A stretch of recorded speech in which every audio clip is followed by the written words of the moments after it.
bato bozali na libanda ya mboka boyeba bobunda pona mboka mboka ezala bomoko bomoko ya mboka Bonsoir à tous. Bonsoir. Na yesu liboso na binopo na ndenge kaka tozali impliqué na makambu ya matanga ya ndeko na biso Rossi Chimanga o lelo akomi symbole ya combat na biso pour la liberté oyo akomi symbole ya démocratie na kati ya mboka na biso. Na pokwa lelo na uti na famille ya Rossi na kendai kotala pona vérifier nanu ba publication ezotambola sur makambu ya mbongo. Oh bazuli ba pesi numéro na vérifier babi numéro wana eza vrai. Et puis kombo na nini ya banque o ba pesi wana ezali vrai. Mais sauf que muto rosa la collecte moko une certaine muto rosa la collecte oh ya fond na internet abengi famille.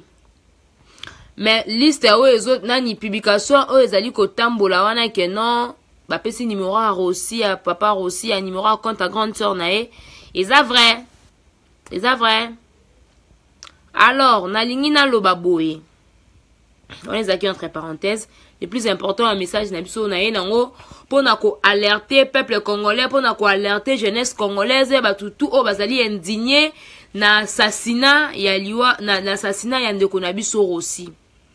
Na kuta ina grande sœur ya Rossi na famille ya Rossi ba lobi boye. Ba gege bazoboya ba mbomé Rossi. C'est quoi le projet qui est caché derrière? Derrière les refus d'embaumer notre frère aussi, qu'est-ce qui est? C'est cash. N'est-ce pas? Pour nous, bazon gaba ba preuve. Bazo lukaba ba preuve. Bazan a posa ba trace nyonso ya ba balle réel wana ezala éliminé. Le cas bazo benga fauteur de trouble. Comme ils ne veulent pas admettre que Rossi a été abattu à balle réelle, yango wana.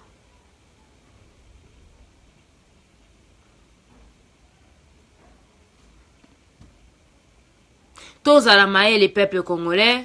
Liwa ya Rossi oyo ekoki kozala pe élément déclencheur ya makambo ebele. Qui c'est? Makila Rossi ezali makila ya sosote ya libatate. Il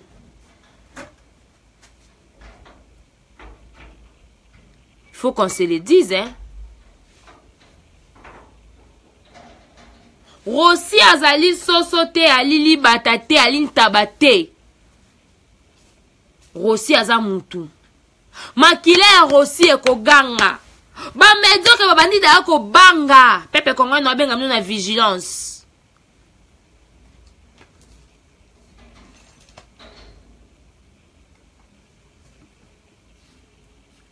Je vous appelle à la vigilance pour bazobo ya ko embaumer Rossi. Pourquoi? Ngana ina yeba pourquoi on refuse d'embaumer Rossi. Bolingi zoto Rossi e pola. Bosi bobomi Rossi te. Bobomi Rossi bolingi zoto na e pola. Bozobo ya ba embaumer Rossi pona nini? Pona nini?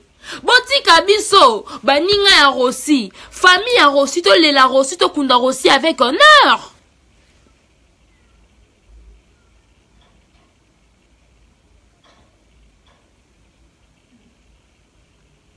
Nini boye, nini boye. Bozoluka nini, bozoluka nini, boluka nini na Rossi. Rossi a makila bololo, makila Rossi eza bololo ko kanga mabino na mungongo. Rossi a sali bino nini. Bobomi bokati si Rossi posa mokili. Botiki bana Rossi orphelin. Biso baninga na eto zangi ye. Rossi a bisinga kuta bi Gloria. Aisa nga bi Gona comme ali vraiment sous le terrorisme. Nga bien bon. Nga bien ils intéressant dans intéressé peut-être tangango. Mkomsu aussi a sanga bi. Gloire moni bana nga o abi omoni keli oza combattant. Abo moni bebo ucho botama o bino nde boko encadrer ye pa ozaka loko abino. Wana Rossi me disait ça. Nana ba conversation les atio na WhatsApp. Tokena Rossi le 16 février.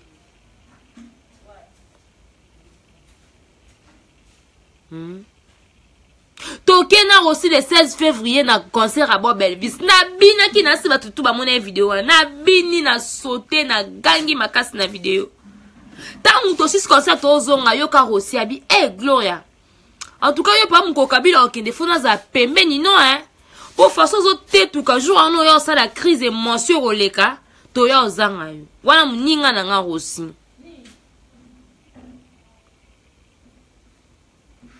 Bozo mona. Rossi avait plein d'avenir. Rossi aimait la vie.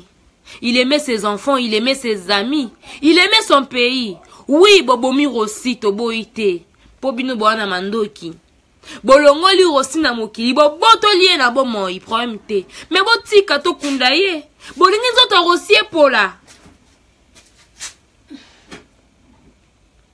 Ba gege, ba médiocre, un régime sanguinaire. Bazo pesa maloba na morgue babi nzoto wana eza ya gouvernement. Donc nzoto Rossi est comme ya gouvernement. Boye bisanga nanu.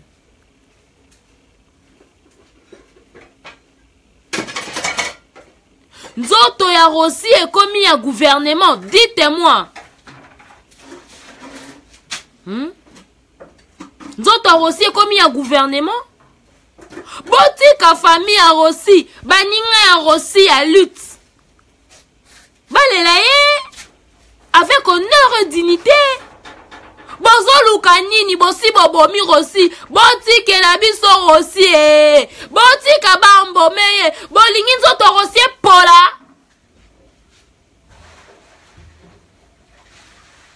Bolingi nzoto Rossi pola. Bozo humilié na ebembe. Bozo humilié na ebembe. Bo humilié Rossi. Engambe mobali ya kwei. Namoni Rossi. Na sous-kilote na tikala komone na ngote me na moni ya na nga na sous-kilote na se Rossi ebembe problème te bo humilié monde entier moni nzoto na ye problème te mais olie botika ta bandeko na ye biso batu toyebaki Rossi tolela ye tokunda ye avec honneur et dignité bokomo luka nzoto a Rossi epola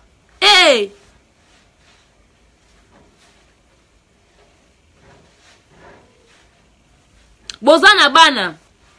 Bwana bandeko. Bino pe bokokufa. Est-ce que boyebi oui, Rossi kutu bozo mona ndenge akufi a réveillé ba milliers de Congolais.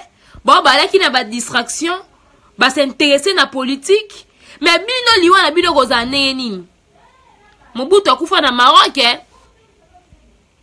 Mobutu akufa na Maroc. Bakunda ye na Zaïre te 32 ans de règne sans partage. 32 ans de dictature de Mobutu. Zaïre, Congo, propriété privée Mobutu, mais bakunda Mobutu na Maroc. Et bongo bino, bébé ska bakunda bino. Botike la biso nzoto a Rossi. Botike na belle botike la biso nzoto a Rossi. Topesi bino ultimatum a jour moko. Lobby. Ce qui va permettre de bambomé Rossi. Toko se mobiliser, toko mobiliser bana ngaba makala lemba. Kinshasa mobimba toke skoli boso morgue. Bo beta biso nyoso masasi. Wana liloba nanga suka nana minti mingi te. Liloba nanga suka yango wana. Na pesi bino gouvernement illégitime, illégal, une police non instruite. Une police qui s'est transformée en milice d'un individu. To pesi bino journée moko ya lobby. Ti après-midi. So ki bobimisi Botiki ba mbome Rossi te bolingi nzoto Rossi pola. Toko se mobiliser siko. Bobeta business o masasi. Nakotambola nga Gloria. Mabebo kanganga to bobo manga. Nakotambola makala nga ba partout na kin. Toko mobiliser batu na ba photo Rossi na nzela. Toko ta lobo sala. On verra siko. Topesi bino jour moko. Lobby, loka batbano na bakanda, to se maîtriser nan tobi, to rendre hommage nan mutu na biso. Mais bino bo ngabo sa biso ba G. Rossi makila neze ali batate. Eza ya sosote, eza ya ngombe te, eza ya ntabate. Topesi bino jour moko. Lobby so ki bo compliqué sous famille. Lobby so ki bo ndimi te ba mbome Rossi bo lingi to Rossi pola. Bo beta biso tout masas. Nakokota nga bati ya kati. Nakokota makala ti ya kati. Matete kise son nga Gloria na otambola pona Rossi. Je vais mobiliser les gens et on verra. Boko toko ya biso nyoso liboso mama e mwana. Bo beta biso siko masasi. Bolingi to Rossi pola. Muta kofi depuis dimanche. Bo mbome bolingi te. Onzo to Rossi eza ya gouvernement. Nini mute mama bebo e. Bila botika na mabanga. Bosi bo bomiet. Bo zangisi na famille na bana na e. Siko natina ba mise bembe ba mbome mutu. Et comme problème. Na laki bino. To laki bino. Jour moko. Lobiti après-midi. Soki. Botiki ba mbome Rossi te. On va se mobiliser en masse. Toro kota ngaba makala. Qui chasse mobimba. On va mobiliser les jeunes. Toko tambo la photo Rossi pour leur montrer ma vidéo Rossi. Tout l'accident de bête qui est massas. Et on verra. Comme vous êtes plus fort, vos armées, vos routines à la police, na bino, ba kou na bino peut perdre pour nous attaquer. On verra. On verra. Le quoi bino bolingi to Rossi pola. Bolingi bo humilier tina bemba Rossi. Bo humilier Rossi. Rossi tikali bolumbu. Pour la bête qui est massas. Bo humilier mon qui me demande to Rossi. Botika baninga na famille na ba kunda e bino bolinga ngote. OK, pas de problème, mais to pesi bino ka ultimatum. Lobiti après-midi. Vendredi na tonga bomo na biso liboso morgue. Morgue pesa pe maso beto so masasi to kufi. Bo ba ko biso ka na morgue na to landa pe aussi. Gouvernement sanguinaire. Ba gege, les médiocres. Vous êtes tous des médiocres. Bah médiocre, gouvernement médiocre, régime y'a bah médiocre. Tous les dignitaires de ce régime, vous êtes tous des médiocres. Je n'ai aucun respect pour vous et je ne l'aurai jamais dans ma vie. Bato bozadi na dibanda ya mboka boye bae bobunda pona mboka mboka ezala bomoko bomoko ya